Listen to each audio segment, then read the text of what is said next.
Subscribe to my channel Making Impossible and press the bell icon so that you don't miss any one of my upcoming videos. Yo, what's up friends? I'm Laszlo and in today's video I'll be teaching you an amazing card forcing technique. Strictly speaking, this is just for the beginners.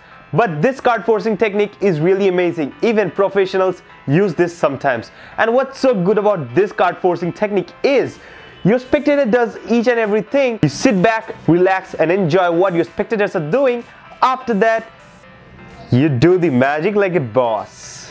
This technique requires absolutely zero sleight of hand, and you can use this in many other card magic tricks, as well as you can use this itself as a magic trick. And after this tutorial, I'm going to tell you how you can use this card forcing technique. So without any further ado, let's start our today's video.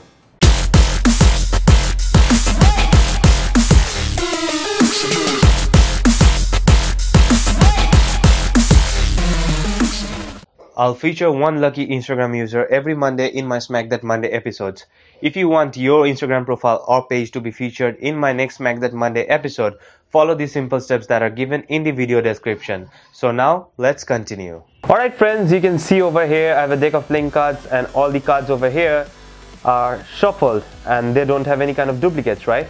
Now I'm also going to shuffle it a couple of more times so that you don't suspect me that I have actually put the deck in any kind of order or something like that.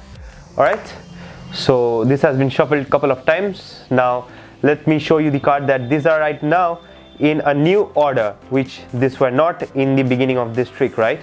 So what I'm going to do right now is I'm going to give this deck to the spectator and ask him or her to cut a small packet from the top of the deck, almost about a quarter. Just lift that up and then turn that entire thing and drop it on the top of the deck. Now what I'm going to do is I'm going to ask him or her again to cut the deck or cut from the top of the deck, and this time it would be more deeper, okay, like about half, and then I'm going to ask him or her to just turn it over on the top of the deck.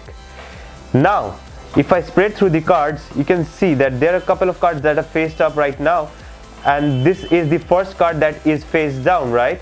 And this card is none other than the Jack of Diamonds, and I don't lie anytime.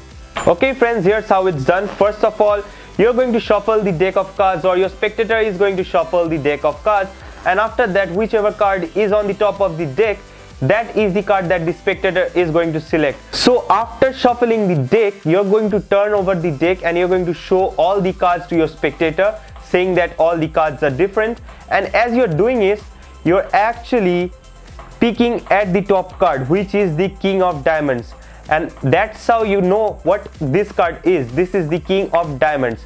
So after you know the top card, in this case the King of Diamonds, you're going to ask your spectator to cut a small amount of pack from the top of the deck, like about a quarter of the deck, just like this, and then you're going to ask them to turn it over, and then you're going to ask them to cut it more deeper, and then again to turn it over. Now as that happens, you're going to find many cards faced up, and as you go like this is the actual top card, which has again come back to its original position of face down.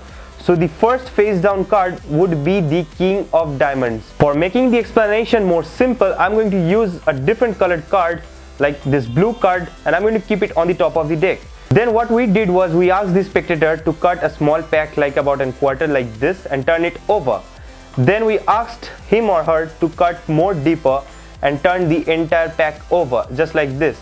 Now you can see there are all face up cards, and then after that the first face down card is the blue card that I just kept on the top of the red deck. So that's how you actually do this self-working card force. If you want to use this as a card forcing technique, then after your spectator has actually shuffled the deck, what you're going to do is you're going to find the card that you want to force. For example, let's say in this case the Ace of Spades. So I can see the Ace of Spades is over here, and while talking, what I'm going to do is I'm going to spread the rest of the pack without spreading the Ace of Spades inside, and then I'm going to casually cut the Ace of Spades to the top of the deck, just like this. Now the Ace of Spades is on the top, and the entire force that I just taught you, you're going to do that force to just force your audience the Ace of Spades. So the Ace of Spades is on the top, you're going to cut a small amount of pack like this, cut more deeper, turn it over, and then if I spread like this, you can see that the first card will be the ace of spades. Okay, so that's how the force works. Okay friends, so that was the technique, and you can use this trick for mind reading or mentalism tricks, in which you actually get a pick of the top card, and after that you reveal that your spectator is thinking of which card was actually on the top. You know that, but your spectators don't know that.